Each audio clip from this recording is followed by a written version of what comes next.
Good evening, White Sox fans. The date is Wednesday, April 30th.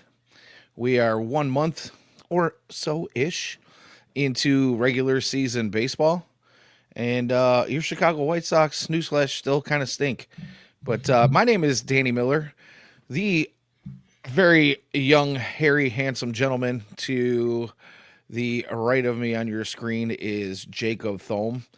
How you doing tonight, Jacob? Doing well. Hopefully, not going to get blown away here in a little bit. But doing well. Nothing to complain about, other than the White Yeah, Sox, of course. well, I have some complaints. I have some praises. We'll get into that. We'll do our excuse me, our heaters and all that whatnot at the end of the show, like we typically do. But yeah, it sounds like you got some thunderstorms on the way, or at least possibly on the way in the area. So Severe just thunderstorm warning. So, yeah. yeah, awesome. So I guess we'll just we'll put that disclaimer out there to start the show that if Jacob disappears, I will do my best to hang tight with the comment section in the chat, and we'll see where this thing goes, man. So anyway, lots to talk about. We were off last week. I have been just inundated with all kinds of work at the new job. It's been 6 weeks, and things have been crazy. I've been spending a lot of long hours there, so I'm just going to apologize to you and everybody else for missing a week or two here and there. I it's just when you got an hour commute home, and you've been stuck there hours beyond what you thought your time out would be. Sometimes you just can't get it done. So my apologies to you and everyone else, and we'll work this thing out as time goes on. But Uncle Ted in the chat, so good to see you, man.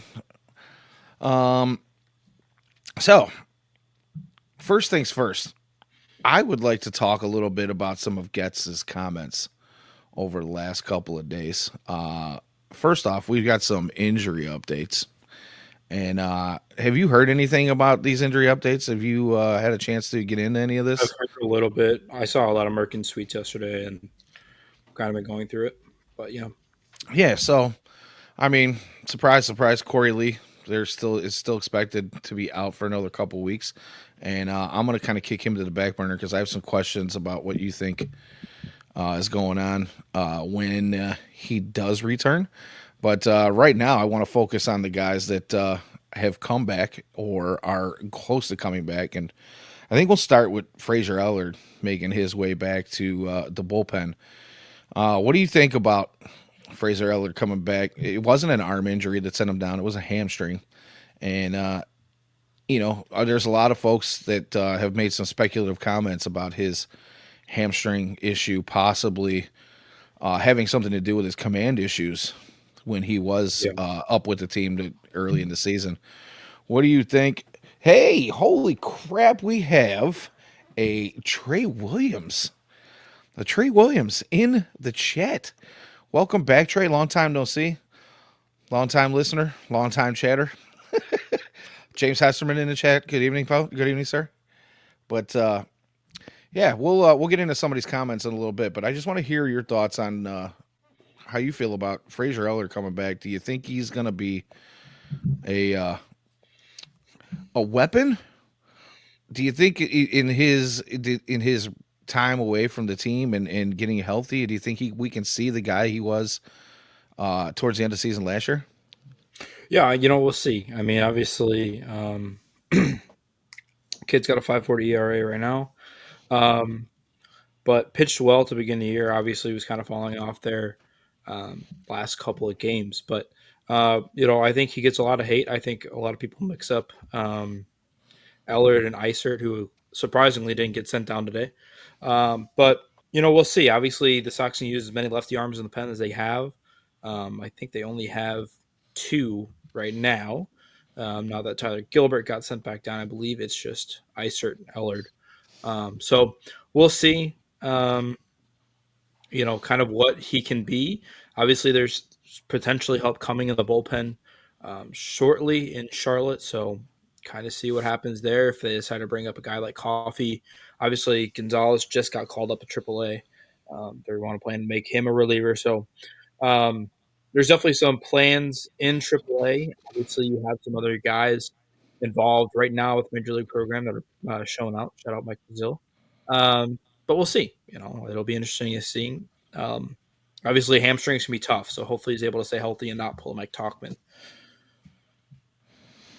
Yeah, well, you brought up you bring out Talkman. He was actually one of the guys that I want to talk about during this during some of the comments that were made. And since that's the name that came out first, let's go ahead and do that because I'm pretty much in agreement with as far as what Fraser Eller's got going on.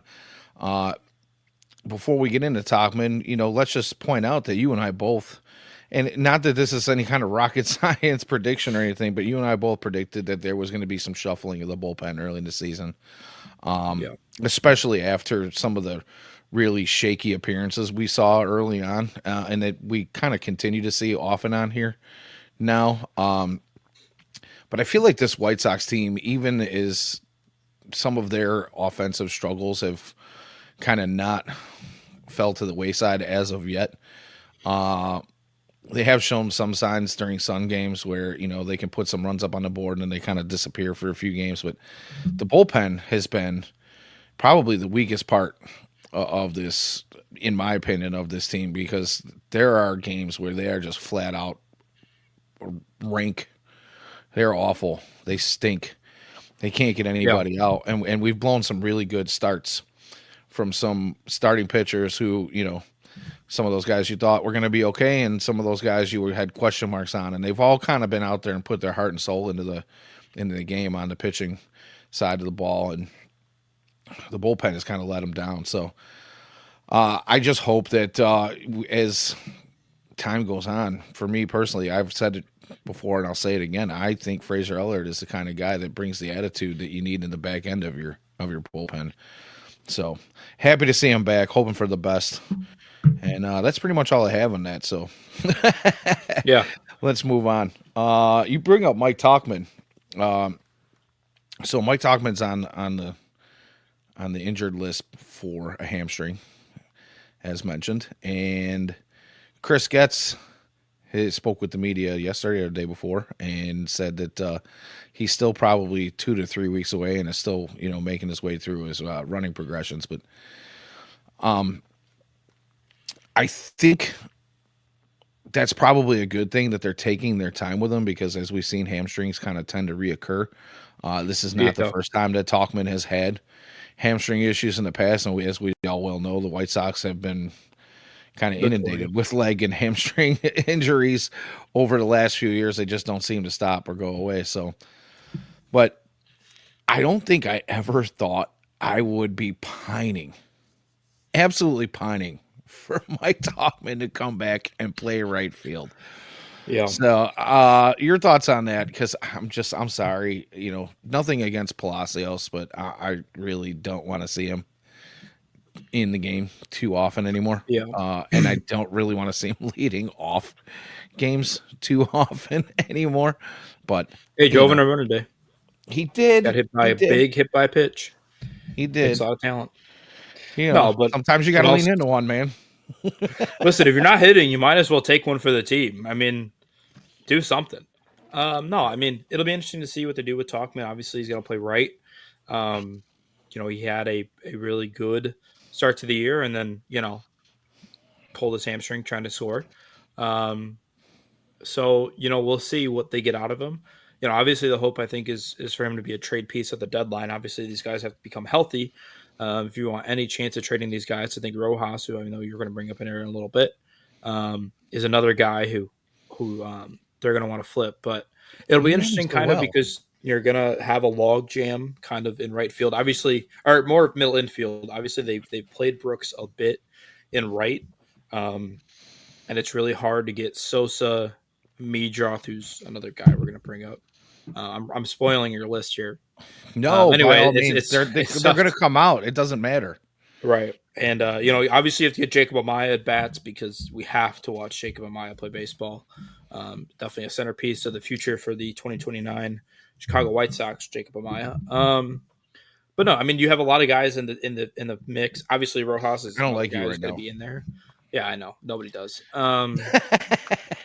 And so obviously Brooks is a guy who's by trade a middle infielder, shortstop, second base type of guy. But we'll see if they move him. How much run at right field does he get when Talkman comes back? We'll see. But for now, it'll be nice to get another major league hitter in there and not Joshua Palacios. No offense, or Greg Jones. Again, no offense. To kind of see what we get out of him. Yeah, Uncle Ted says put Riku in right field. And as much as I enjoy Riku, watching Riku run all over the field, and he's that spark plug kind of guy that a lot of offenses like. I'm just not sure he's MLB ready, but that's just me. I know Uncle Ted's a big fan of Riku. I'm a big fan of watching Riku and the highlight reels that Ian posts on the regular, but I digress. I just feel like there's better options within the organization right now. Yeah. I think you leave Riku where he is until you need him, where he's going to be playing, you know, on a much more regular basis than he would with this team at the MLB level. So To I take us see the reasons why he would be, someone that you'd want to see here, but I just don't see him breaking the lineup every day. no. To bring up something completely off track, I have thought multiple times this week about Duke Ellis. And I just want to put that out there because I don't know what Duke Ellis is up to, but boy, did he have a fun, 2 game stretch for the White Sox. He was electric.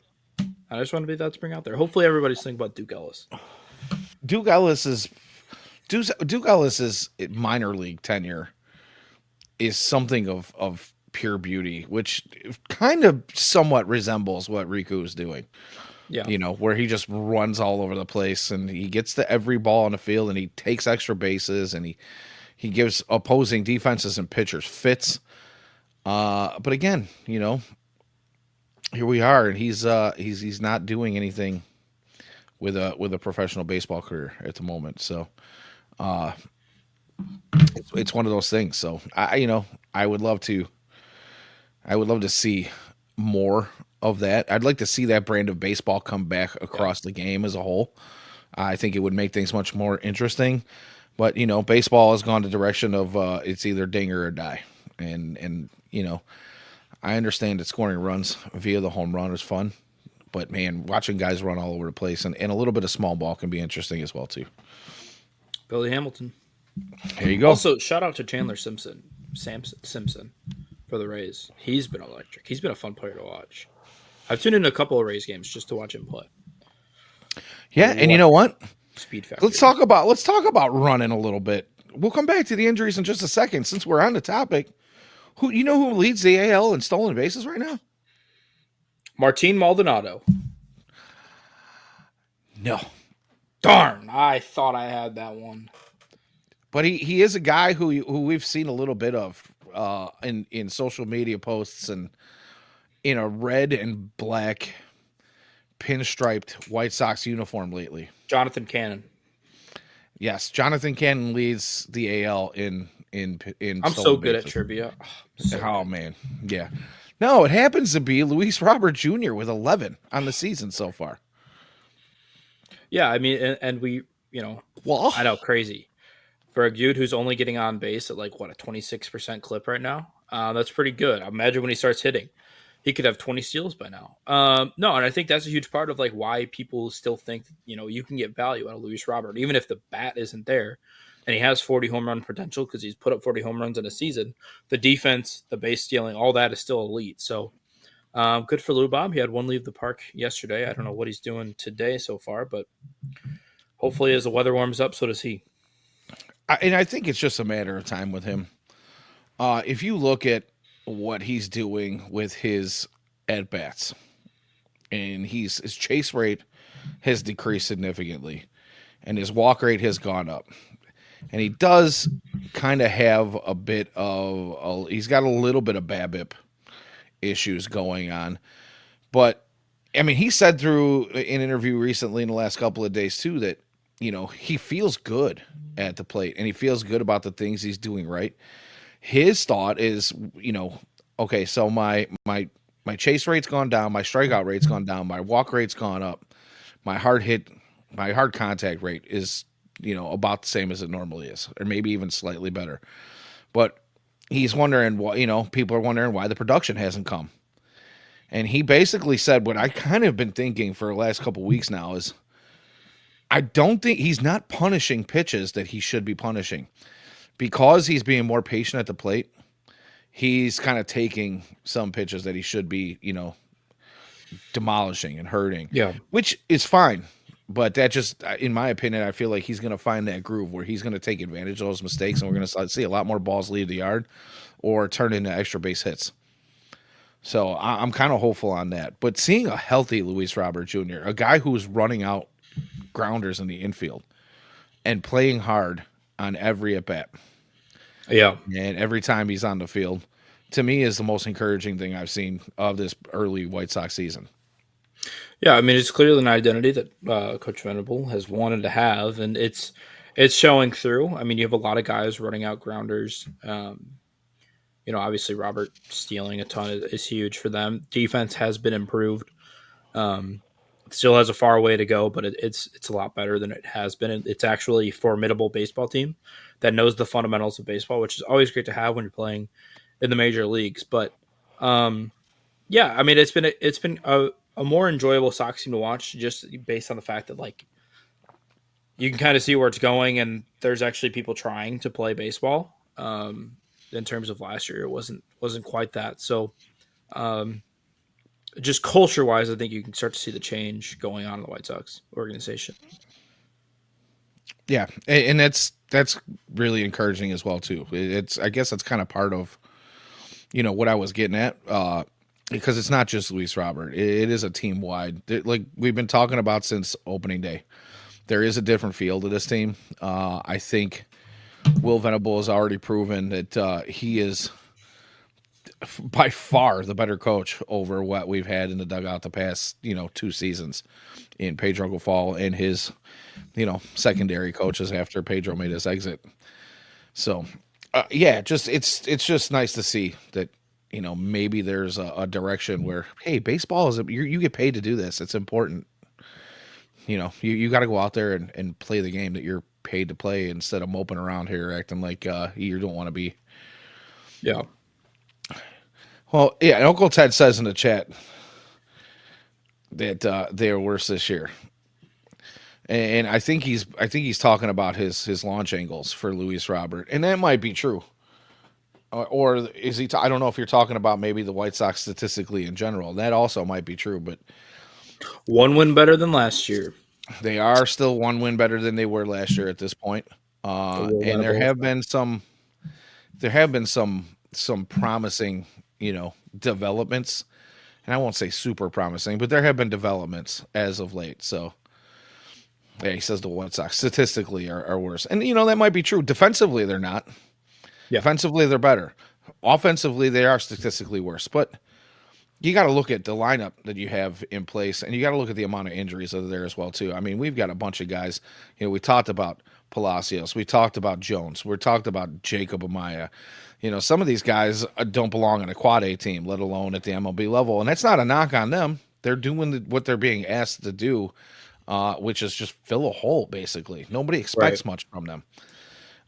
When part of the reason why we started this show tonight on the injury report and the updates that we got from Chris Getz in the last couple of days is that there are reinforcements coming. Whether or not those Right. reinforcements are, they're not awesome. They're not spectacles. They're not something that are going to create a big buzz, but they will probably help this team win a handful more games than what this current lineup is doing. So I think we should probably get back to that.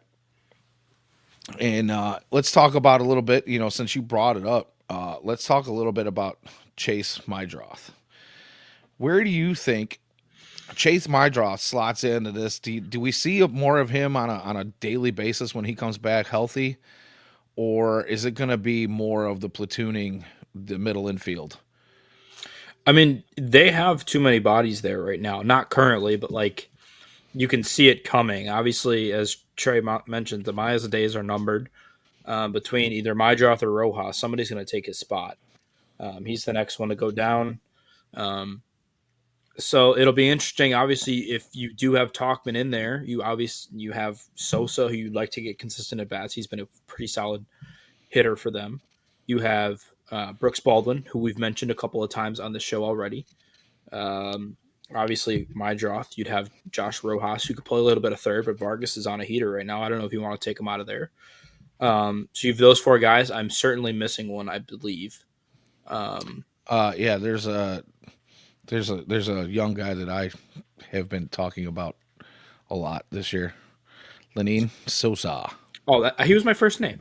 Oh, he was. I'm sorry, I missed Yeah. it. See, Oh, you're good. you're missing somebody. I'm missing. Like I tune you There's out a when you middle talk. infielder. Apparently, I feel like I'm missing. Maybe it is Amaya, but anyway. No, I mean, I think obviously you have four guys. Only four of them can, or only two of them can play in the middle infield. Obviously, Baldwin can play right, but you have Talkman. So, and Sosa could play first, but we'll get into first base later.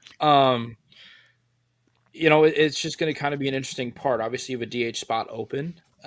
I would hope Vargas is the hole to fill that, and you play Rojas at third. So there's a way you get all these guys into the lineup, which is something I like to see. But somebody's going to have to get a break, probably every day between those four. So, um, we'll kind of see what we get in terms of those four guys. How Venable wants to play them out. Obviously, in terms of that, Venable is working with Chris Getz to kind of figure out, you know, what's going on here.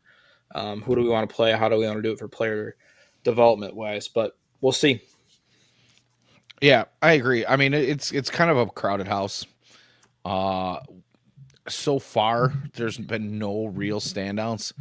I've been hot on Sosa, who's he's been one of the better players on the team this year, but it doesn't say much, right? He's offensively just kind of average, but this team reeks of suck up and down. So when you get a guy who's kind of just average, and when he has, a few 3 days in a row where he looks really good at the plate, that kind of gives him that standout for me. But then there's those times where he just disappears, like a lot of the lineup does. So, when Rojas comes back, you kind of hope that again he's healthy and he's the spark that is needed to get this middle infield and some of these guys maybe a little bit more protection in the lineup so that they see some better pitches and they get some better at bats, and who knows, maybe some runs get scored.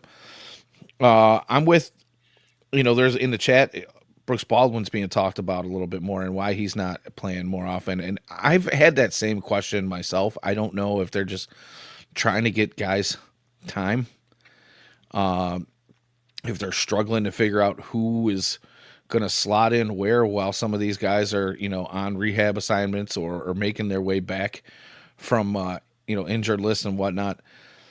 I would like to see more Brooks Baldwin, and I feel like he could be a guy who could slot in is a two hole or even a leadoff man, but a better leadoff man than Palacios has been.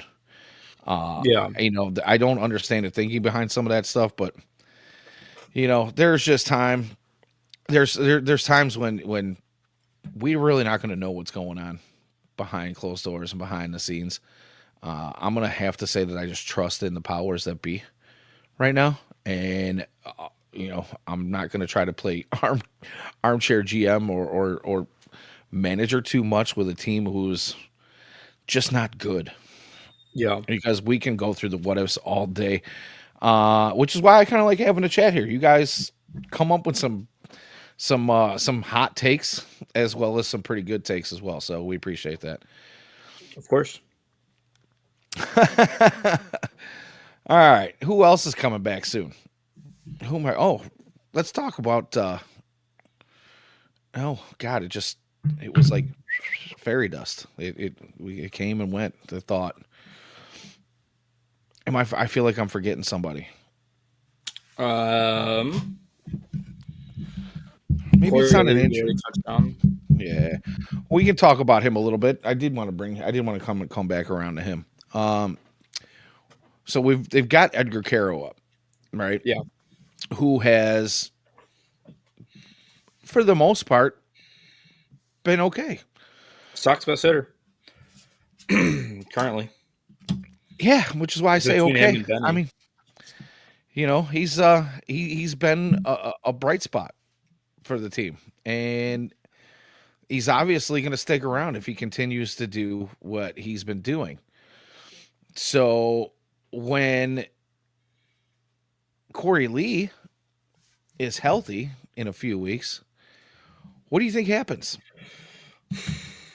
Great Does question. Tice stay? Tice has been pretty good too. Yeah. No, I mean, I would assume they view Tice as a trade piece. Um, and I think they'll get something out of him if he continues to hit the way he's hitting right now. Um, it'll be interesting to see kind of what they do. Obviously, Corey has some experience at first, but if you're going to move off of Andrew Vaughn and it's not to Till Elko, um, there might be pitchforks inside of the gates at 35th and Shields. No, I could see an Um, argument for Vargas going there as well too. right. And so, you kind of already have first base filled. You don't have an everyday DH. Not ever since our glorious king, Nick Maton, Chatham, Illinois, represent. His very own. Not ever since he was DFA'd. So, they're kind of tossing different guys there. Obviously, DH is kind of a spot you like to keep open. We already mentioned the middle infield. It'll be interesting. He might go to Charlotte, but it's kind of hard because he was the Sox best hitter when he was injured. I mean, before he got hurt, there was a huge surge by him. I don't have the stats exactly, but I know his OPS was over 900 in his last little sample size of games. So it'll be tough to kind of see what they do with it. But it's a decision. I don't think you send Cuero down. If anybody's the odd man out, I will say this: if they're only going to keep two catchers, it'll be Lee who goes back to Charlotte. But we'll see what they do. Yeah, and it's a tough decision for a GM, any GM, whether he's a second year guy like Getz is or a wily veteran GM. Who's the guy that stays? Who's the guy that goes? Because I think in the grand scheme of things, you have to look at Corey Lee and Tice both as trade pieces. Yeah. You have to kind of view them. And so what's up? Clutch Vargas does look much better. He looks much improved here as of late. I've seen some folks say, "Hey, he's finally broken the Mendoza line," which is fantastic. But that was a big hole to climb out of, so that's no small feat I think the either. Sox as a team are hitting under the Mendoza line. Would not be shocking. I don't even want to look at that stat. I would rather not see it. Just saying. But I think that's a yeah, I, I yeah. think I think uh I think Corey Lee. It's hard to say like who do you run with three catchers? Is there a scenario that you run with three catchers? Do you send one of these middle infielders down and keep them both? Keep Tice Carroll and Corey Lee up. I mean, Carroll could be a guy that you could DH on a fairly regular basis, in my Right. opinion. Yeah, I mean, it's going to be tough because you have three guys. Some of them can play at first. Obviously they can all play DH, but you know, um, I don't know. It's a weird situation because you have, for such a bad team, you have a lot of guys you'd like to keep playing. Because I think if you take those guys out, then you're sacrificing a fourth outfielder. Which, yeah, you have Baldwin, but that kind of limits you in terms of that. Um, so I don't know. I just think it's a tough situation, to be frankly. Like, and I know the chat's talking about trading Lee, but like I don't like somebody has to want Corey Lee. I don't know if there's a team out there who will give up anything for Corey Lee currently. Yeah, I get it. The pop time's good. Some of the there's some power there, but he's not a great framer. He's not a high average hitter, and he hasn't shown enough to be really worth anything of value. Um, I just think that there's like I know the Rockies, but like are the Rockies trying to trade for, especially not giving up Zach Veen? Not So for not for Corey Lee. right, not for Corey Lee. So um, it's tough because and the Sox are going to continue to have this issue. We're obviously not the prospect show. We're not going to talk prospects. I'm going to talk about it for 5 seconds. But like, look at middle infield in the organization. There's 30 of them. Like the Sox legitimately might have six future. I'm going to say, maybe not six, but they have a high quality amount of middle infielders who will be top 100 prospects between Bonner, Giral. Like, where are you going to play them all? Obviously, you still have Colson, which we'll get into him as well later. Yeah, we sure will. Um, and they all obviously they have the guys on the roster currently, so they're going to have this issue where they have a bunch of quad A hitters coming up. And the question is, it's going to be how does Chris Getz navigate that, and how does they have the same issue in the starting rotation. They have obviously we talk about Mason Adams a ton. The big three's coming; they'll be here next year in some capacity between Schultz, Smith, and Taylor. And then you have the four that you currently have. Um, Obviously, Shane Smith, we think is going to be a big part of that future rotation. And then you have guys like Davis Martin, Jonathan Cannon, everybody else in the minors. Um, between Iriarte, um, there's a bunch of them out there. Obviously that's a big credit to Banny, but it'll just be really interesting to see. They have so much young talent, which isn't a bad thing, but you have to be able to find all these guys playing time. And I just don't know if they have enough spots to be able to do that. So honestly, if I had to guess right now, Corey Lee starts when he comes back. He's in Charlotte, and then after the deadline, it'll be a race to see who gets called up between um, what's his face Teal and Corey Lee. Yeah, and I'll be honest with you, I don't know that as good as Kyle Teal is, I don't know that they are ready to make the jump to the MLB level as of right now. Anyway, Getz has been pretty clear about not pushing guys too quickly, unless they feel like they're in that stage of development. Because it's been said over and over again, development continues at the MLB level, but I think they're being a little bit more cautious now with some of their younger players, as we've seen some of those guys being mishandled. Andrew Vaughn being one of them. Andrew Vaughn playing only a handful of minor league games altogether. We might have lost Jacob. I know the storms are rolling through his area there, but the thing about that, what Getz is saying is it, you look at some of the guys that have been pushed through the system. Some guys that have made meteoric rises. We can talk about Colson Montgomery doing everything he was supposed to do until he got to AAA.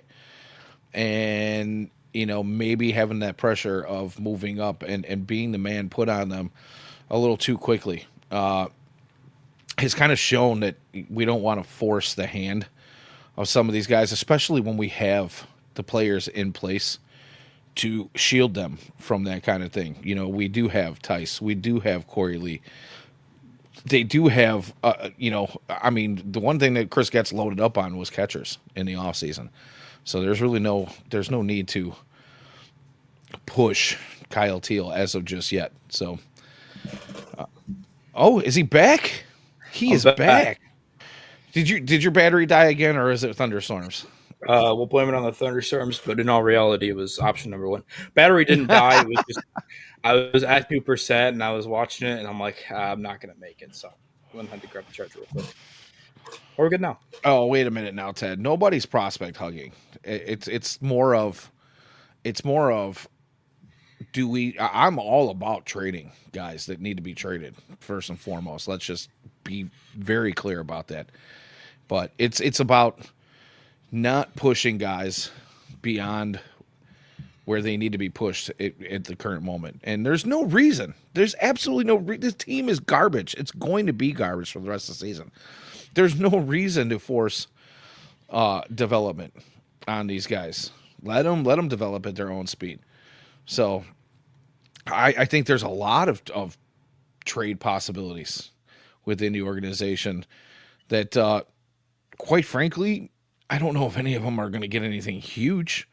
Right. But I think the philosophy now is, as of late, is get as much as you can. And, maybe get some guys that they do have low floors, but potentially high ceilings, and see if we can bring that high ceiling side out of them. And if it's a failure, it's a failure. It's not something to lose sleep over. You know, I kind of think that the Sox are developing. It's the same way they've been approaching the international market lately. Is, before they would leave all kinds of money on the books in the international market, and they would go out and they'd sign 5 or 6 guys every year, and they'd go for that one or two big names and a handful of other guys that they thought maybe had a little bit of upside, and they'd leave money on the books. Whereas a lot of other teams, Cleveland is one of them, it goes out there and they spend every single dollar they got. They even go over, in that percentage of overage that they're allowed, and they sign 30 guys. And after they figure out who those 30 guys are, they'll cut ties with a handful of them, but they'll keep the ones that they think have some kind of promise. And I think for a team that acts as a poverty franchise like the White Sox do, a team that's not going to spend big in free agency, that's the way you're going to have to approach this thing. You're going to have to hope that you're going to find something in the aggregate. You're going to have to throw a lot at the wall to find the one or two things that stick. So that's just my 2 cents on that. We can probably move on. I probably spent more time on that than I wanted to, and I hope I wasn't talking you guys' ears off on it. But that's just kind of where my head is, and we'll see. I'm not real thrilled about being a Sox fan right now. I know everybody's pushing for Jonathan Ishbia to take the team over, and there's still all this speculation like it's going to happen soon. And I hate to break it to you, Jerry's not selling before he dies. No. If it happens, I'll take that egg on the face and I'll take that L, but it's not happening. Not at all. He's not going to relinquish his shares. Between him and the trust that he has set up for his kids, they still pretty much control at least half the team. The only question, and we'll talk ownership here for maybe 30 seconds, but the only question I think, if you're looking for a future hope for the Sox, in terms of a new owner, I think the only hope is that Justin's money is now more in the team. If Justin wants to spend, obviously Jerry's going to let him spend, therefore getting you big name free agents, but I don't think the Sox want big name free agents right now anyway. They're too far away. You don't know where you're going to have. So no, your biggest hope on that is maybe we get some help for a new stadium that they've been begging for, because the deal is up in a few years. So we'll see where that goes too, because I feel like that's kind of stagnated at the moment as well. But we're not going to spend a lot of time on that. what's Like up you with said, Chicago teams and not being able to build a stadium? Between the Bears, White bad Sox, ownership. It's bad ownership. Plain and simple. It's cheap ownership that doesn't want to spend the money on the fan base that has made them the uber rich and the uber elite. yeah. Plain and simple. They want, All right. we have a lot of old ownership who believes in the old ways, and the old ways across the country in most places was you found a way to get the town to pay for half at least. Those days are long since gone. If you look at every new mega stadium that's gone up in the last 10, 12, 15 years, I'd say probably 80 to 90% of that has been paid for by teams or investment groups that are not tied to any kind of city taxes and taxes of the people of the state. So it is what it is, man. Yeah, 100%.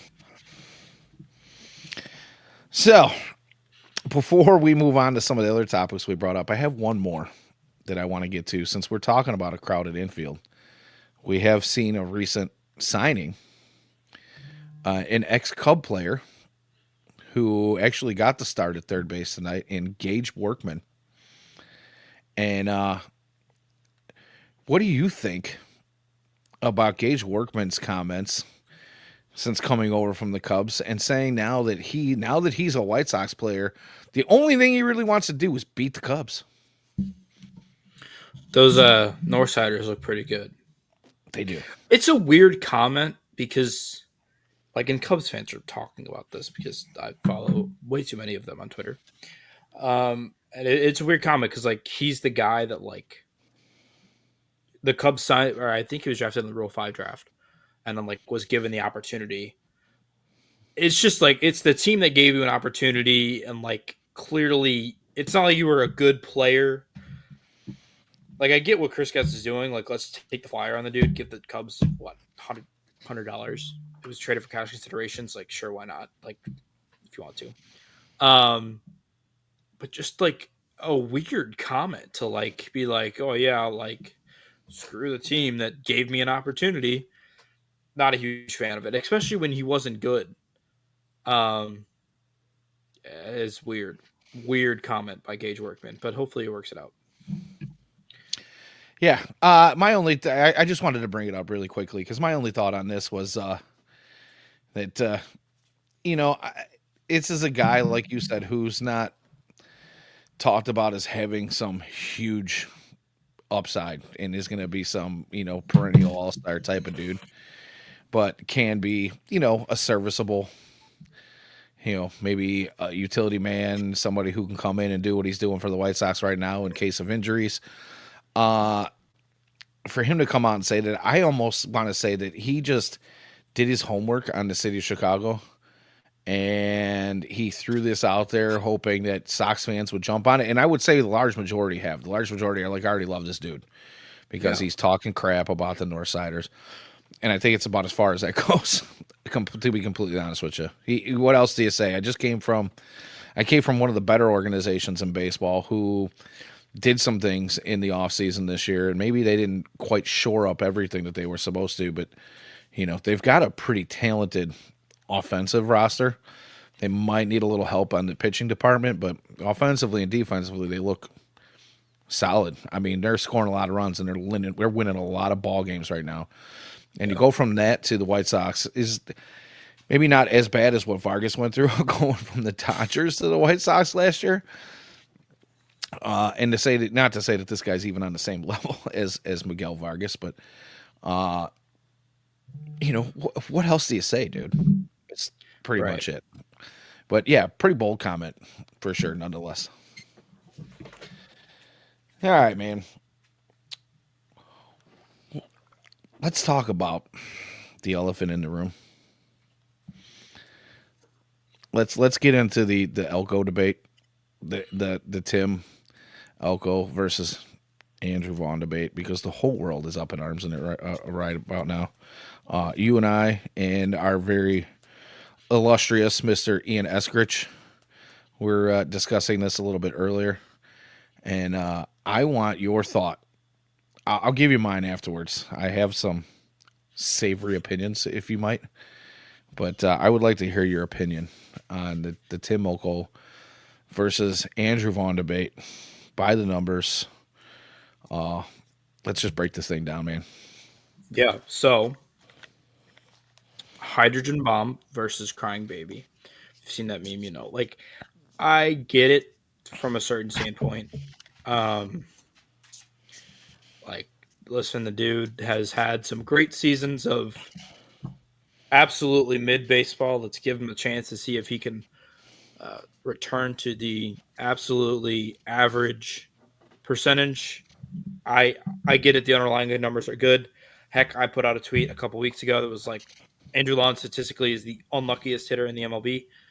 But like at this point, we're a month into the season. We're not 2 weeks into the season. It's not working, and it's not like you. At first, I was like, all right, well, it's Tim Elko. First show of the ever on this podcast. I was like, I'm not a big Elko guy. He strikes out at a 40% walk K rate. He doesn't walk. He's fixed that. He's still striking out at a crazy rate, but it's not.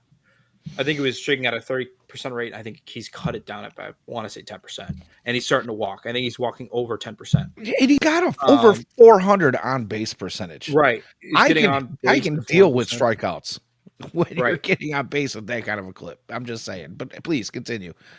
And like he's got what, 9 home runs. Like he's always had the power. The power has never been his issue. He could have came straight out of Ole Miss. He could have played in guaranteed rate field. He would have hit home runs. He's always had power. Not insane, he's not going to hit 500-foot home runs, but he's got consistent power. Um, you know, both ways. Um, I don't. I get it. He's 26. I don't know if he's the future of the White Sox, but at this point, if you're Chris Getz, you have to have seen enough of Andrew Vaughn. There's just no way you can continue to watch this team, continue to watch Andrew Vaughn take at bats, who had an RBI today on a single. Um, listen, I love Andrew. I think he got rushed. He's a great person. Um, like a genuinely great dude.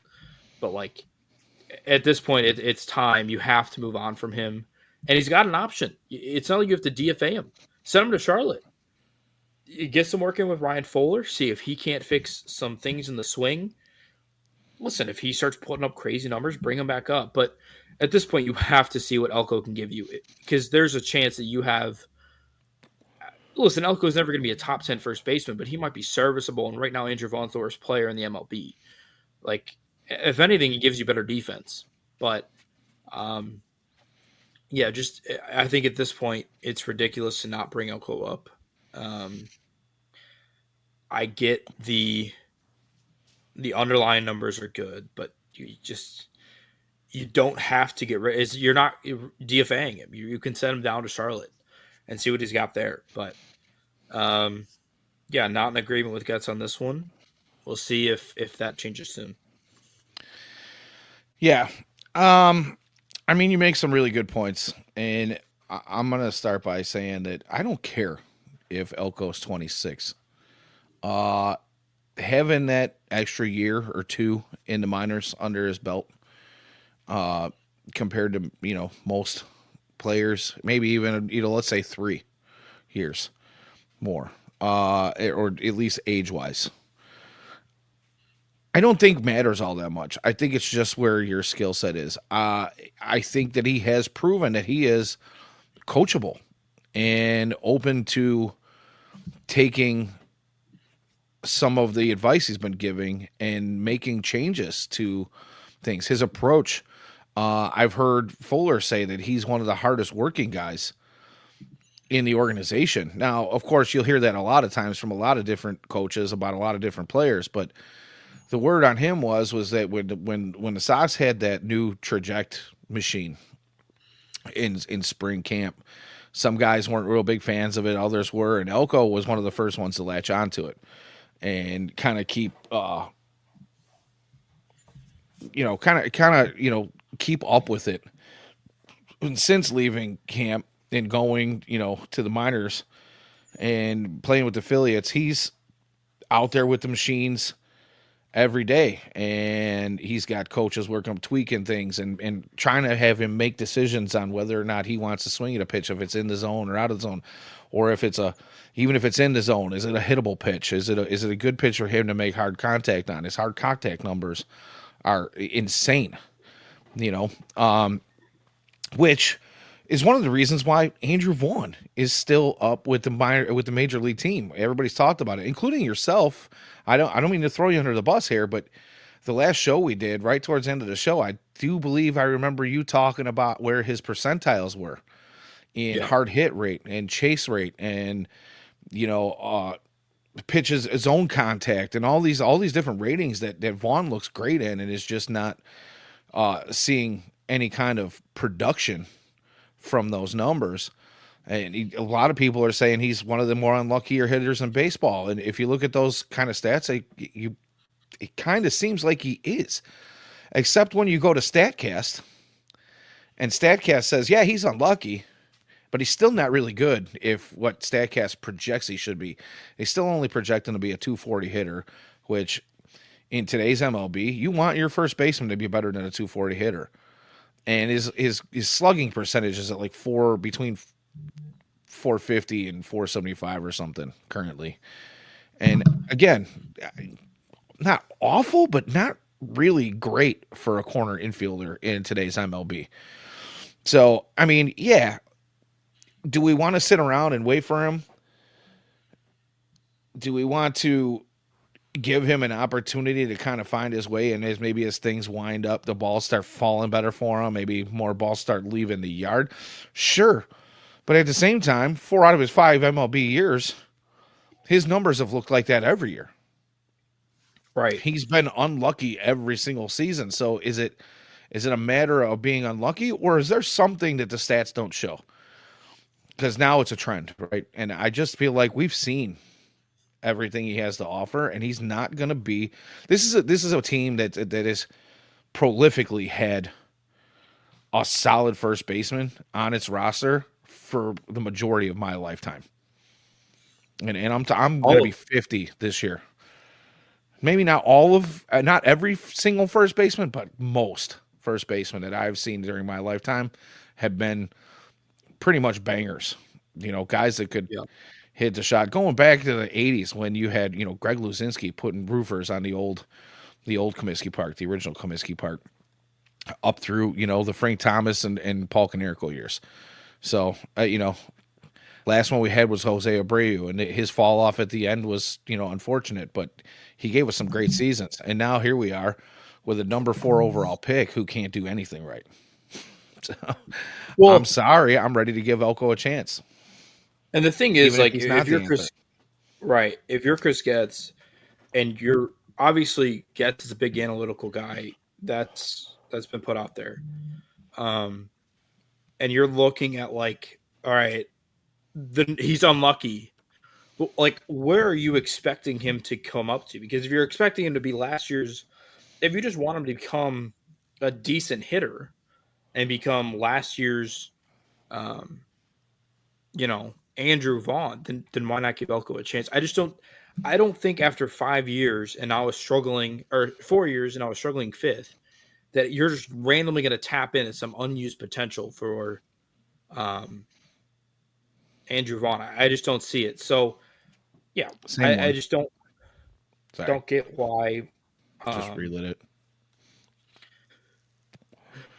Did I throw your whole train why of thought we? off? No, you're good. Why? Completely threw me off. I don't get why Elko's not on the team. Obviously, I think sooner than later he will be. But it's definitely a mystery right now. Look, I want nothing more than to see Andrew Vaughn succeed. As a Sox fan, I want to see all our players succeed. I would love to see a much more enjoyable team to watch. I'm not here to down anybody, but the reality is this is a results driven world. No matter what occupation you hold, right? And if you don't do your job and you don't do it consistently, you're gonna find someone who's right behind you, ready to take those reins. Now, do I think the White Sox maybe had done Andrew Vaughn dirty because of the situation they were in? Possibly. They put Andrew Vaughn in the outfield for a couple of years where he had never played and really didn't belong, and it was painfully obvious he didn't belong out there. Uh, did that hinder his development? Did COVID and the time that he spent in Schaumburg after only playing what was it 53 games or so in the minor league system, I think whatever that number was, did the White Sox play a role in breaking a first round pick? I don't really know. It's possible. It's possible that they've put him, like I said earlier in the show, they've put some prospects in some undue pressure situations. I think sometimes out of necessity, sometimes not so much. But the fact of the matter remains is we've seen now 4+ seasons of Andrew Vaughn at the MLB level, and none of them have been typically great. Right. And maybe Tim Elko isn't the answer. Maybe Tim Elko is the next Gavin Sheets who comes up here and turns into a banger bust kind of guy, home run or nothing, true 3 outcome player. I don't know. Right now, what we're seeing, and granted, Charlotte might be the most hitter friendly ballpark in all of professional baseball. I mean, it's a bandbox. I've said it before. I'll say it again. It's like hitting golf balls with an aluminum bat, down there. um, but if even if he's not the answer, I feel like he deserves a shot, and he is, even if only slightly younger than Andrew Vaughn. He's got age on his side in that argument. Even though he's older in the minor leagues than Andrew Vaughn was, he's still younger than Andrew Vaughn is to the day right now. He's definitely a bigger man, which is more of a target for your infielders to throw the ball to at first base. and his power numbers are just historically better across their professional careers. So I don't know. Might not be the answer, but I sure would like to see. And the only way to find out is to bring him up and let him see what he can do. Yeah, I mean, he might not be the answer, but you have to at least give him a shot. And I think he will. Obviously, he's going to be up with the Sox at some point. There's no shot he hits this well and doesn't get his call. It'll just be when does he get that call? Yeah, and as Ian says, now I brought up Truist being one of the best hitter friendly ballparks in all of professional baseball. He hit 5 home runs on the road last week. 5 of his 9 home runs this season. So more than half of his 9 home runs this season so far in 24 or 25 games have come outside of that park. So power is not an issue anywhere he is. So, Well, he hit in Birmingham. He hit wherever. I mean, he has had power in every park. So yeah, like I said, yeah, I truly he's got consistent power. Power is never the issue. Really, the only issue and the only reason I don't think he made the team out of camp. A, he had a whole bad spring. But the strikeout numbers were drastic. They were like I think 30%, which is insane. Or it might have been 40, but no, they were definitely 40. So he's cut down on that though. So we'll see. yeah. I like this comment right here. Can't send down to Maya. I'm really not liking you guys right now. You and Jacob both with this Maya crap. Anywho, uh it's tough. It's just tough in general to be a White Sox fan. But as we spoke about, the reinforcements, whether or not they're awesome, are coming. I think we see a lot less of these quality guys, at least for a little while, as some of the reinforcements come up. When we do get, the Rojas's and the Mydros and, eventually Talkman and, some of the other guys that might make their way up here soon. I think that this is just going to be a slightly improved offense and team that'll score some more runs and win a handful more ball games. I do believe that the Rockies will probably be the worst team in baseball this year, and as of right now, look like they could eclipse the worst record in baseball. Sox might only They're be bad. the Sox might only be a one and done on that record, so we'll see how that goes. But they're awful all the way around. They're just bad. They can't hit. They can't pitch. They can't play during the day. They can't play at night. They can't play at home. They can't play on the road. They're just Speaking bad. of things that can't play, the White Sox bullpen. Shout out to Cam Boozer. It's now 5-3 Brewers. Yeah, Ian put it in the chat. yeah. Well, Just nobody throw that out. up. Top 8. I'm gonna put that one up there. Glad they So, traded a prospect for him. yeah, like we talked about it early in the show. We'll talk about it one more time.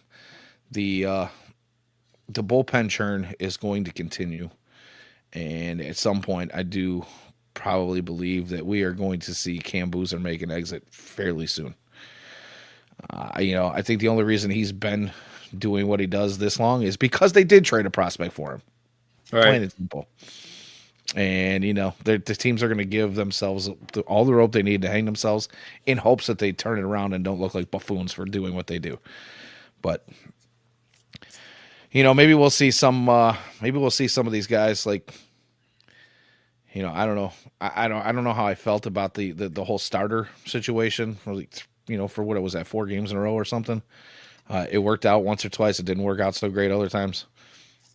I don't really know, but the bullpen needs some work. Needs some help. Everything needs work. Bullpen's pretty bad, though. Not pretty Yeah. bad. Bullpen's awful. They're better than last year, though. Improvement. Statistically better than last year, but I think they're blowing more games this year. But I don't know. That team last year blew a lot of games. It's true. Maybe it just feels that way because Yeah. the Sox have been in some games going into the second half of games. Even had some leads going in the second half of games, and the bullpen just, Also, the starting for lack pitcher. of better words, shits the bed. Starting pitching's been better this year. So I think that, other than Crochet, obviously, but I think Right. overall the starting pitching has been better. Yeah. Yeah. Absolutely. We didn't touch on this. You want to touch on this quickly? Martin Perez down for the year. Yeah. I know Go that ahead. today. I mean, obviously that's whole. Bryce Wilson's going to be the starter Sunday. It'll be interesting to see who they bring up. To everybody's demise, don't be shocked if it's Clevenger. I will say that. That would not shock me in the least bit. Um, I don't know if there's a starter ready to go in Charlotte. Ian would be my guy for that. I don't think there is. Um, yeah, it's gonna be interesting to see because like I don't think you could run Bryce Wilson out there every 3 starts and just have a bullpen game because your starters aren't going deep enough. You're gonna run out of arms and you're already seeing it. So they're gonna need a starter. We'll see if they sign one. I know there's still some names available, but I think if they were going to sign one, they would have done it already. I'm very expecting it to be Mike Clevenger to fill in the role. Yeah, I also get the feeling that there's probably going to be a little bit of churn as far. I think there's going to be a handful of names we're going to see. We're going to see a couple of guys currently in the bullpen go down. I think we're going to see. I think we're going to see Clevenger and possibly another starter from Charlotte come up. Charlotte's got. I think Charlotte's been on an every day of the week rotation to start the season so far. And they've been playing really good baseball. Which, hey, if you guys are the type that are following FutureSox for prospect stuff, Charlotte has not been a fun watch the last few years, and right now, Charlotte's winning ball games. Okay. So it's a good turnaround. The folks in the Carolinas, I think, are pretty happy about that to be able to see a baseball team win some games.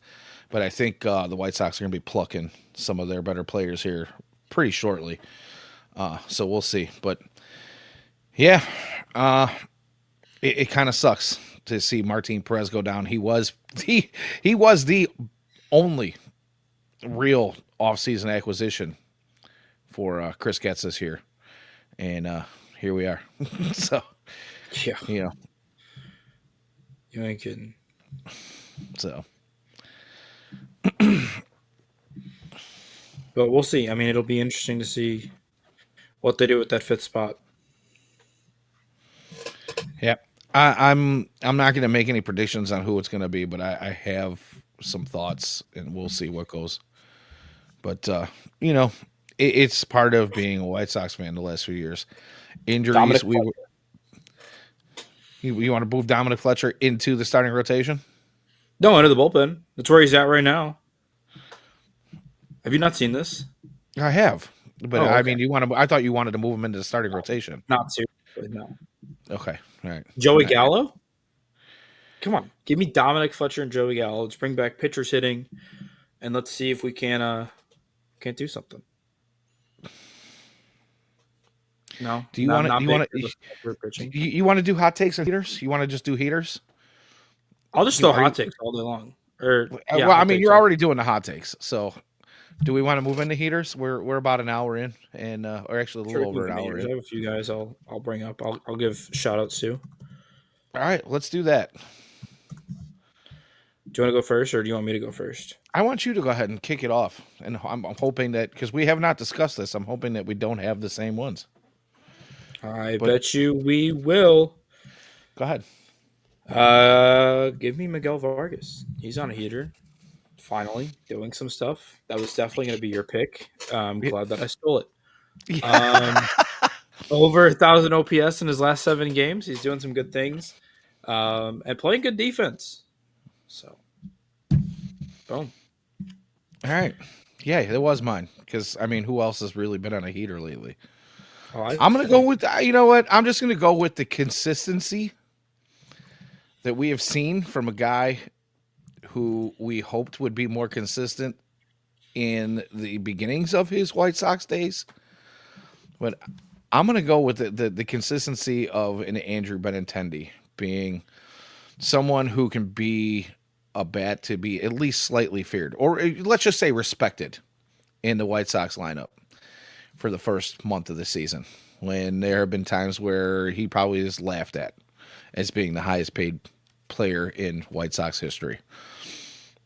I know it's kind of a cheap heater, but that's where I'm going because what else do we have to hang our hat on right now? Andrew Benintendi is actually playing halfway decent baseball.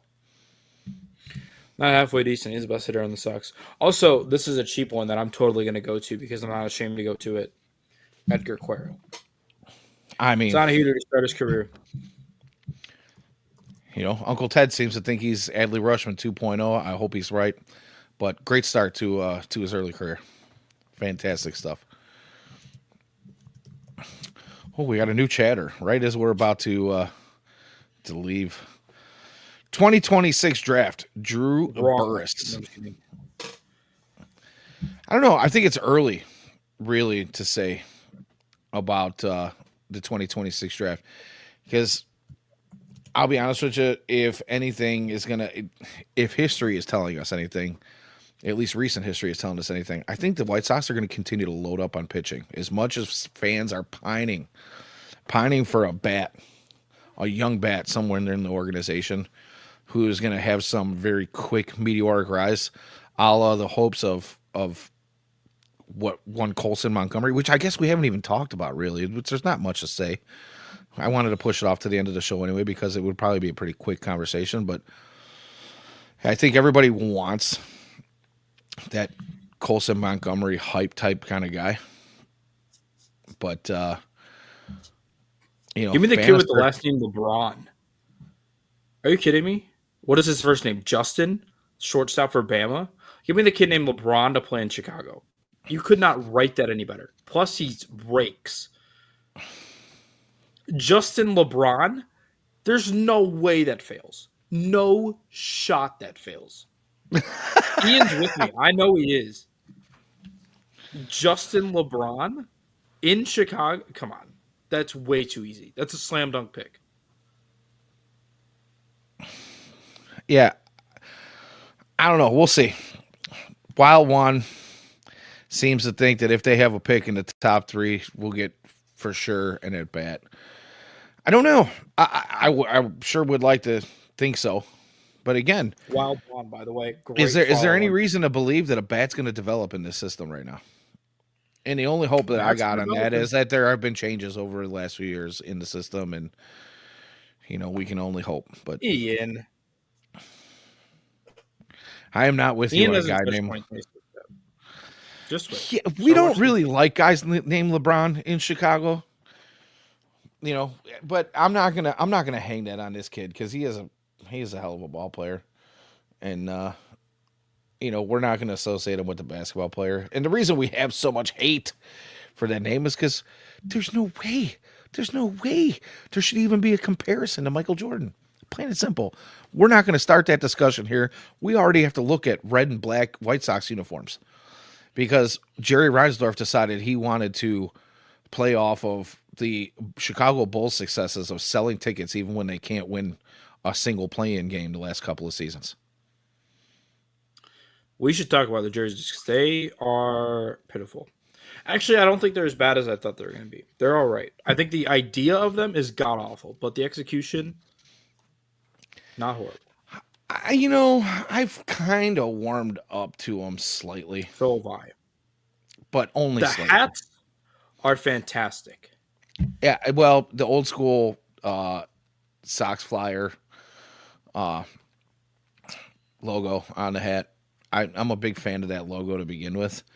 I just don't know how I feel about the Bulls colors. I mean, I am a Bulls fan, or at least used to be. I'm not a real big fan of the NBA and the direction it's gone as a whole. But yeah, I'm okay with it. It's better. It's better than some of the other City Connect uniforms we've seen out there for sure. I can't complain. We've seen some pretty atrocious stuff. So in that respect, I'll give the Sox a C just because they don't suck tremendously like a lot of others do. Could be Boston. I still hate those jerseys. I think they are the ugliest jerseys ever. Those bright banana yellow jerseys, they are so ugly. They wore them against the Sox. Oh my god. They should have just did the yellow like the with neon pink and purple like the Savannah bananas do. They Their might have next actually ones got. are pretty decent. They're like the shade of the Green Monster, which is going to be interesting because you're going to blend in with their Green Monster. So who knows? Maybe that's not a good. Yeah, I don't I know. mean, green screen. Maybe they'll do some kind of cool psychedelic stuff with green screen. I don't know. Make them look sparkly or something, or like wavy tie dyed with motion on a green screen. So the people at the game, all they see is Green Monster jerseys, but us folks watching on TV will see some goofy They stuff. do like the digital ads on the players, Oh, like on how they do for like hockey this is games. this is where baseball. Dude. Seelig is like sign me up right now. Seelig's all about it, dude. Sign me up, Jacob Thome. You might have just got yourself a promotion to the front offices of MLB. There it Head is. of the class. It's just All a right, let's. giant like Shell oil logo, like chasing the ball. There you go. There you go. They bring back like the old Cleveland Indians scoreboard from the Major League movies. Like they used to have back when I was a kid. You get the sound effect and this single light bulb, almost like giant LEDs. It made your entire graphics up. No colors, no nothing, just home run. The ball chasing out the screen. Yeah, yeah. It's like 8-bit Shut up, Balin. Atari graphics. Thanks for checking in, Balin. Yeah, you Appreciate caught it. us. You caught us right as we're about to finish up. We're going to talk a little bit about Colson Montgomery, and I think we're going to wrap it up here tonight. But welcome, thanks for checking in. Hopefully, we'll see you in one of our future chats. But yeah, let's do this real quick. Let's talk a little bit about Colson. Uh, so everybody and their brother who's been following the White Sox knows who Colson Montgomery is, what he's been talked about, who he could be, and his meteoric rise throughout minor league baseball until he hit Charlotte and dealt with some injuries last year and has not been able to shake his hitting woes. What are your thoughts on what Colson Montgomery has gone through this week and being shipped off to Arizona to work on his swing? I love it. To me, it screams there's something to fix. So, uh, Fuller was in Charlotte to help Colson. He started hitting, and now they're going to ship him back to Arizona, which I like because, and I'm assuming Ryan's not going with him. I'm assuming Ryan has a staff in Arizona that he will help Colson with, but because obviously Ryan Fuller is got a tough job. He's got to develop the entire program. He's got 4 different teams, including the 5 different teams, because he's working with major leaguers And as well. by the way, So Miguel Vargas just RBI'd. He just had another RBI single darn for right the he evening. did. Yeah, so keep it up, If kid. only the bullpen didn't blow it. Made me look bad. I'm good with that. I make me wrong. I'm a grown man. If he I have doesn't, thick Gerald skin. Perez will. Gerald Um, Perez is on a really big heater right now in the minors. If you guys aren't following that, check out our Twitter X wrong page. podcast, but yes, Yeah, check out our totally wrong. Sunday night pod with James and Ian. And then check out our Twitter feed as well. Ian's got all the highlights up there. Gerald Perez. He's going to be featured a little bit if he continues to do what he's doing. So, Yeah. and he just got a promotion, did he not? Did he just not make There his was way like up to? 5 middle infielders who just got promoted. I I don't feel know if like he was he's one one of of the them. ones that just made his way up to Winston Salem, but I'm not sure. I Anyhow, think he was in Winston-Salem. oh, Anyway, not okay, you're right. not the topic of the discussion. Yeah, Going back to Colson. No, I mean him being sent to Arizona makes me feel like there's something in his swing that can be fixed. Some people have said there's a hitch in his swing. There's somebody notoriously in the chat that thinks if he would stop trying to pull every ball right down the line, um, he would potentially be a better hitter. if he could Listen, lift the ball on the pull side a little bit, I think he'd be a potentially better hitter. But everything seems to be low. I'm not a scout. I don't claim to be a scout. No idea what I'm looking at. But clearly, they think there's something they can fix. Colson's been swinging it well. We'll see how long the stay in Arizona is. There's some Sox fans mad about it because they wanted him up here. I have no idea why. We already have too many middle infielders. No need to add one who is just going to strike out at an extreme rate. He is still, by the way, the hits are starting to come. Strikeouts are as well. He's still striking out at an insane rate. I know they have a track it machine down in Arizona. It'll be nice to kind of see him be able to see pitches that he's been struggling on. That's the whole point of this machine is, hey, you struck out 13 times against this specific slider. Let's go through it. You're going to face it until you don't swing anymore. So I think it's a great move for the Sox. Obviously, Colston's a guy that you want to turn into a top tier player. Again, if you're unfamiliar, I don't know how, but kind of a Corey Seager type of comparison. Player who can play at third, former top 20 prospect in the MLB. So we'll kind of see what he's able to turn on, see if he can get fixed by Mr. Fuller and his staff down in Arizona. Yeah, couldn't have said it better myself. The thing about Colson is he was at least a year and a half to 2 years, age wise, behind most of his competitors at every level that he was at, including when he was moved up to Charlotte. He had hit at every single level throughout his entire life up until that point, and then the injury happened. And I think maybe in that time, he came back a little too soon. I don't know, but his swing definitely did look different. Looked a little bit longer. Looked a little bit slower. Just after I went back and watched some video a few weeks ago, and we talked about that a little bit. I wonder if maybe that was something that had developed where he still wasn't feeling 100% when he came back, and now he's just got to break that habit and get back to his what his swing should be. But I'm sure the White Sox staff is going to work with that. They obviously see something that needs to be worked on. They're probably going to give him some time to work on that. And the idea of pulling him away from Charlotte kind of takes the pressure off of him to do it right now on a nightly basis, especially with a team that is playing good ball and winning ball games. And he probably doesn't feel like he's contributing as much as he should be to that. So give him the time, fix him, work on the things you need to work on, take the pressure off of him. I'm all about it, and we'll see where it goes from there. Yeah.